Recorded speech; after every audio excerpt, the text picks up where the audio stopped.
देश में लोकसभा चुनाव का बिगुल बज चुका है। देश में हर गली नुक्कड़ पर सिर्फ चुनाव और चुनाव से जुड़ी हुई बातें हो रही हैं। कोई गुजरे समय की राजनीति के बारे में बातें कर रहा है तो कोई पुराने नेताओं की चर्चा कर रहा है। तो आइए हम भी कुछ पुराने पन्नों को पलटते हैं और बात करते हैं देश के दूसरे प्रधानमंत्री लाल बहादुर शास्त्री के बारे में। आज के एक्सप्लेनर में हम बात करेंगे कैसे उन्होंने आम जनता के लिए कार लोन के दरवाजे खुलवाए। साथ ही बताएंगे कि पीएम बनने के बाद उनके लाहौर तक टहलने के उस मशहूर किस्से के बारे में। नमस्कार, मेरा नाम है अभिषेक पांडे और आप देख रहे हैं डेली लाइन एक्सप्लेनर। बात है वर्ष 1964 की, जब 27 मई को देश के पहले प्रधानमंत्री पंडित जवाहरलाल नेहरू का निधन हो गया। तब देश में उनके उत्तराधिकारी नहीं होने के कारण बहुत सारी चर्चाएं हुई। देश को नई व्यवस्था में उत्तराधिकारी पहले से तय करने की कोई परंपरा या सिद्धांत नहीं था। ऐसे में देश के दूसरे प्रधानमंत्री बनने के कई दावेदार खड़े हो गए। आपको बता दें कि शास्त्री का प्रधानमंत्री बनना संयोग तो कहा जा सकता है, लेकिन नेहरू का उत्तराधिकारी बनना बिल्कुल स्वाभाविक भी नहीं था। ऐसा कहा जाता है कि नेहरू ने अपने अंतिम दिनों में प्रधानमंत्री रहते हुए शास्त्री को अपनी काफी जिम्मेवारियां देना शुरू कर दी थी, जिससे पार्टी में यह संदेश जाने लगा था कि वो अगले प्रधानमंत्री पद के रूप में तैयार कर रहे हैं। लेकिन ये राह इतनी आसान नहीं थी। उस समय प्रधानमंत्री पद की दौड़ में गुलजारी लाल नंदा, जयप्रकाश नारायण और मोरारजी देसाई भी शामिल थे, जो शास्त्री को कड़ी टक्कर दे रहे थे। उस समय गुलजारी लाल नंदा तत्कालीन गृह मंत्री थे और इस लिहाज से मंत्रिमंडल में भी वो दूसरा स्थान रखते थे। वहीं मोरारजी देसाई भी थे, जिनका मंत्रिमंडल के बाहर बहुत बड़ा असर था। जयप्रकाश नारायण भी अपने करिश्माई व्यक्तित्व के लिए शुमार थे। नेहरू के बाद ऐसे तो बहुत सारे नाम आ गया, लेकिन धीरे धीरे बात मोरारजी देसाई और शास्त्री पर आकर रुक गई। उस समय कांग्रेस अध्यक्ष के कामराज की सबसे बड़ी चिंता थी कि पार्टी की एकता को बनाए रखना। शास्त्री और मोरारजी के बीच में शास्त्री का पलड़ा भारी होने की दो वजहें थी। एक तो तत्कालीन कांग्रेस अध्यक्ष के कामराज मोरारजी देसाई के खिलाफ थे। दूसरा, अखबारों में एक खबर छपी कि मोरारजी देसाई के पक्ष में उनके समर्थक दावेदारी कर रहे हैं। इससे पार्टी में यह संदेश गया कि मोरारजी पीएम बनेंगे तो पार्टी के नेता नाराज हो सकते हैं। यही खबर ही मोरारजी के खिलाफ चली गई और शास्त्री के नाम पर अंतिम मोहर लग गई। फिर 31 मई 1964 को लाल बहादुर शास्त्री के रूप में देश को दूसरा प्रधानमंत्री मिल गया।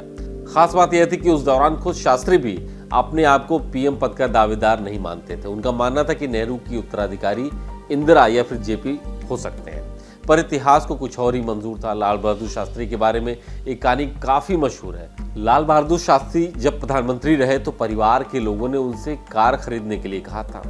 उन्हें फिएट कार के लिए 12,000 रुपए की जरूरत थी, लेकिन उनके पास सिर्फ 7,000 रुपए थे। इस कार के लिए उन्होंने पंजाब नेशनल बैंक से 5,000 रुपए का लोन लिया। उन्होंने यह कार साल 1965 में खरीदी थी। हालांकि कार खरीदने के एक साल बाद ही उनका देहांत हो गया। बाद में इस कार का लोन उनकी पत्नी ने अपनी पेंशन से चुकाया। लाल बहादुर शास्त्री ने जब कार के लिए लोन का आवेदन किया तो वह जल्दी ही मंजूर हो गया। इसके बाद उन्होंने पंजाब नेशनल बैंक से कहा कि ऐसी ही सुविधा आम जनता को भी मिलनी चाहिए। पूर्व प्रधानमंत्री लाल बहादुर शास्त्री की कार का नंबर DLE6 है। लाल बहादुर शास्त्री का कार्यकाल भले ही बहुत छोटा रहा हो, लेकिन उन्हें कई ऐसे फैसले किए जो मील का पत्थर साबित हुए। 1965 का समय था, नेहरू का निधन हो चुका था। छोटे कद के लाल बहादुर शास्त्री नए प्रधानमंत्री बन चुके थे। उसी दौरान पाकिस्तान के राष्ट्रपति जनरल अयूब खान को लगा कि भारत से कश्मीर छीनने का यही सही मौका है। इस गलतफहमी में पाकिस्तान ने ऑपरेशन जिब्राल्टर लॉन्च किया और जम्मू कश्मीर में अपनी सेना डाल दी। भारत ने भी पलटवार किया। एक महीने बाद 23 सितंबर 1965 को युद्ध रुका तो भारतीय सेना लाहौर तक पहुंच चुकी थी। इसके बाद प्रधानमंत्री शास्त्री ने दिल्ली के रामलीला मैदान में एक रैली की। उन्होंने देश को संबोधित करते हुए कहा कि पाकिस्तान के राष्ट्रपति जनरल खान कह रहे थे कि वो टहलते हुए दिल्ली पहुंच जाएंगे। जब ये इरादा हो तो हम भी थोड़ा टहलते हुए लाहौर चले गए। मैं समझता हूँ इससे हमने कोई गलत बात तो नहीं की। लाल बहादुर शास्त्री से जुड़ा एक और वाकया भी बहुत फेमस है।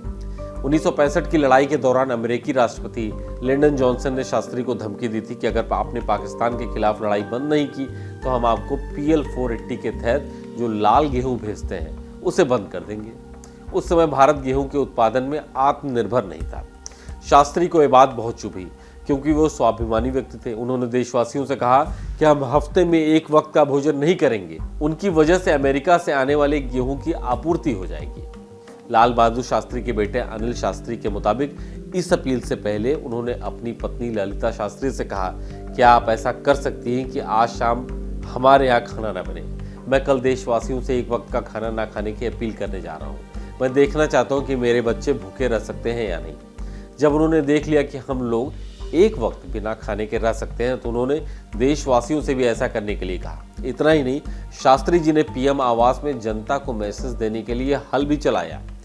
असल में वो जनता को ये मैसेज देना चाहते थे कि खाली पड़ी जमीन पर जनता सब्जी या अनाज जरूर उगाए, जिससे देश में अनाज संकट ना हो। और इसी अनाज संकट के दौरान लाल बहादुर शास्त्री ने देश को जय जवान जय किसान का नारा दिया, जिसके बाद देश अनाज उत्पादन में आत्मनिर्भर हो गया।